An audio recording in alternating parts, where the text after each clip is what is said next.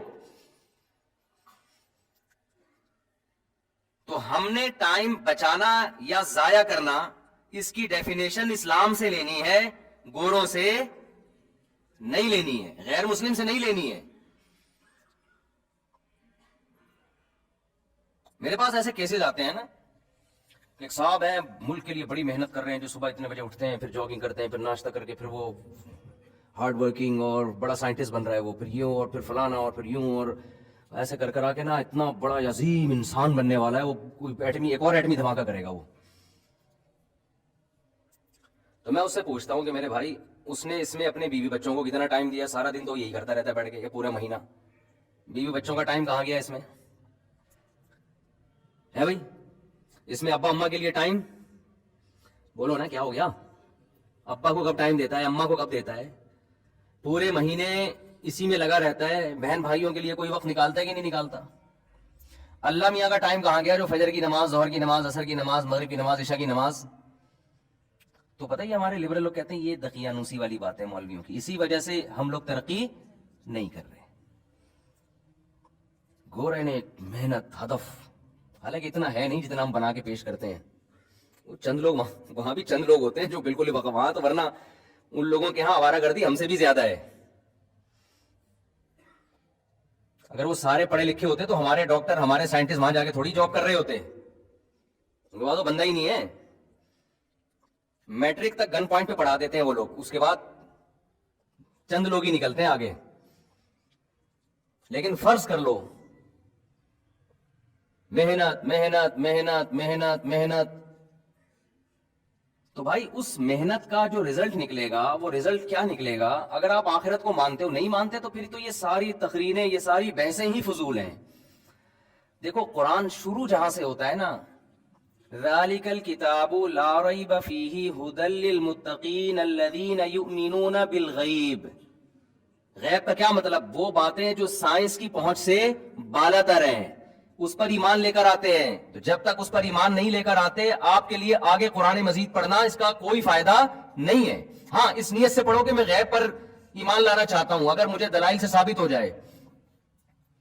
کوئی کافر اس نیت سے پڑھتا ہے کہ میں سمجھوں تو صحیح قرآن کیا رہا ہے، نہیں ہے، لیکن وہ اس نیت سے کہ اگر مجھے حق بات ملی تو میں فالو کروں گا، تو وہ غیب پر بھی ایمان لے آئے گا.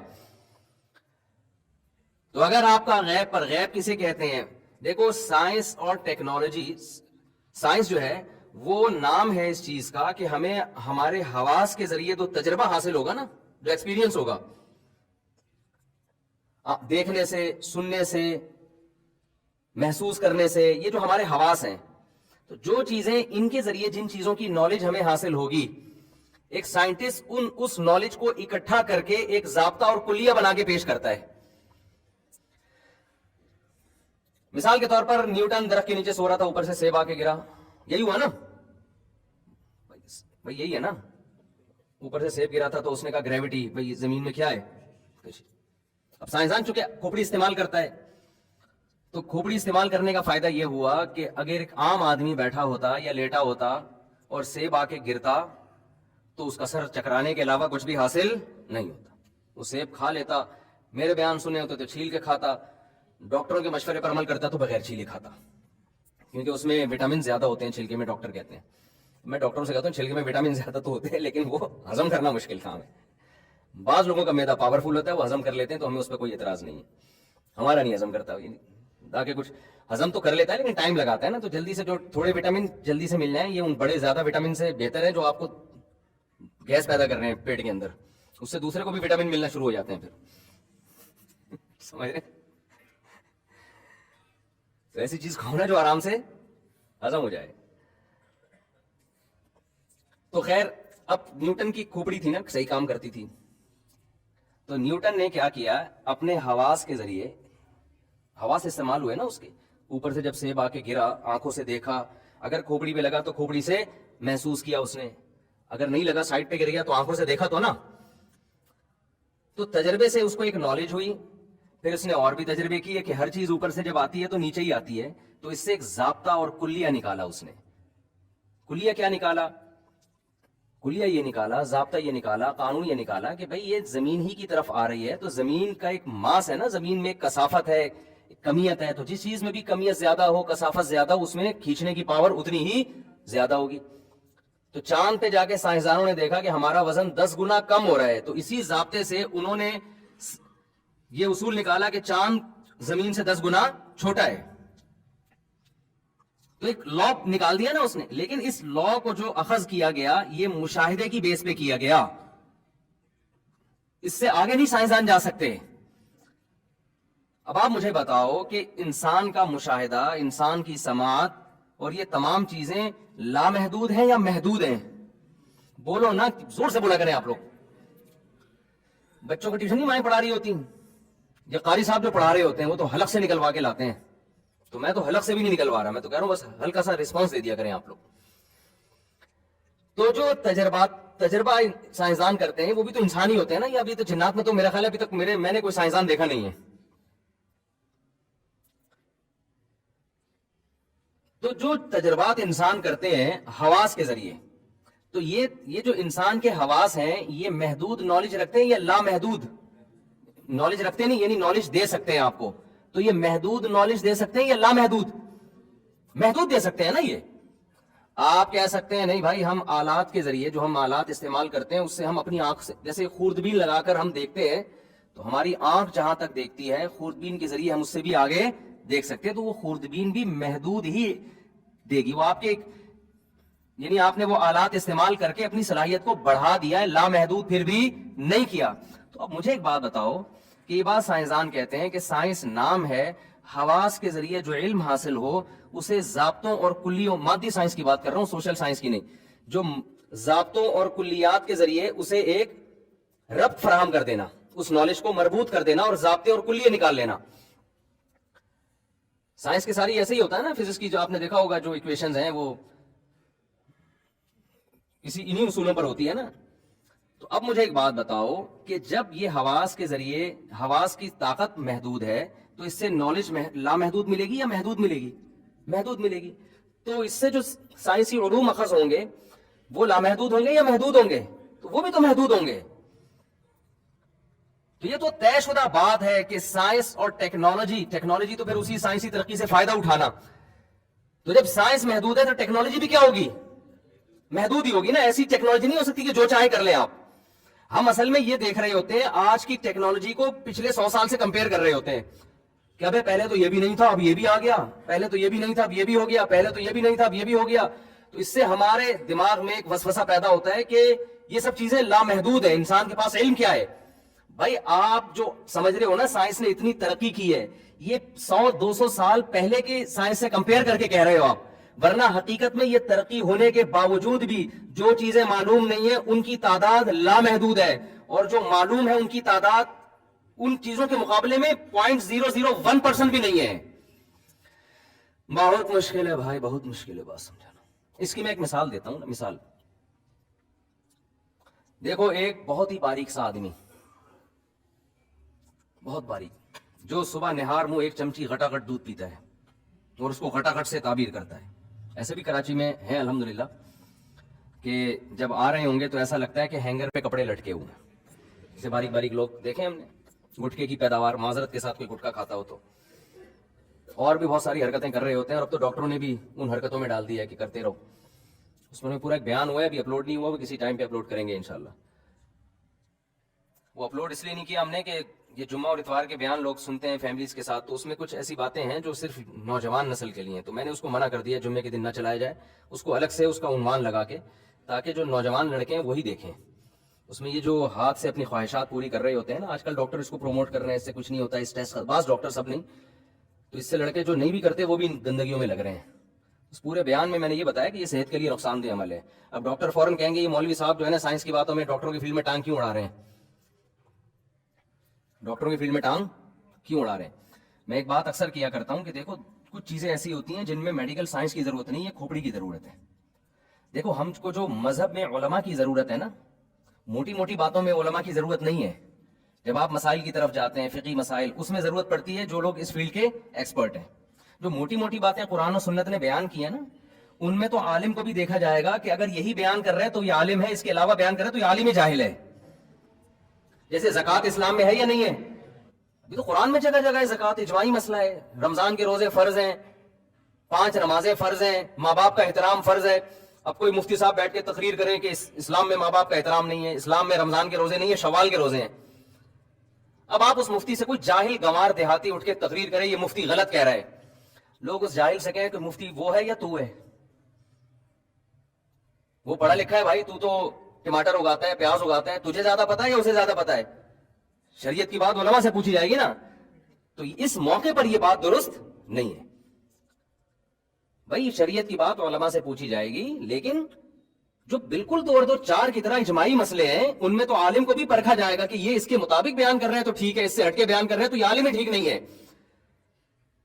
تو وہ گوار دیہاتی کہہ سکتا ہے کہ بھائی شریعت کی بات علماء سے پوچھی جائے گی, نماز پڑھنی کیسے علماء بتائیں گے, سجدہ صاحب کا واجب ہوتا ہے علماء بتائیں گے, رمضان کا روزہ کن کن چیزوں سے ٹوٹتا ہے علماء بتائیں گے. رمضان کا روزہ ہی غائب کر دیا تو یہ عالم نہیں ہے, جاہل ہے. یہ تو اجماعی مسئلہ ہے. تو خوب سمجھ لو, میڈیکل سائنس کے کچھ مسئلے اجماعی ہیں. میڈیکل سائنس سے مراد ہے انسانی صحت, اس کے کچھ مسئلے کیا ہے؟ اجماعی ہیں. ان میں اگر کوئی میڈیکل رپورٹ آپ کے سامنے اس کے خلاف آتی ہے تو رپورٹ کو بکری کو کھلا دیا کرو آپ جا کے. سمجھ رہے ہو؟ وہ اجماعی کیا ہے کہ نیچر کی بغاوت کبھی بھی صحت کے لیے مفید نہیں ہو سکتی.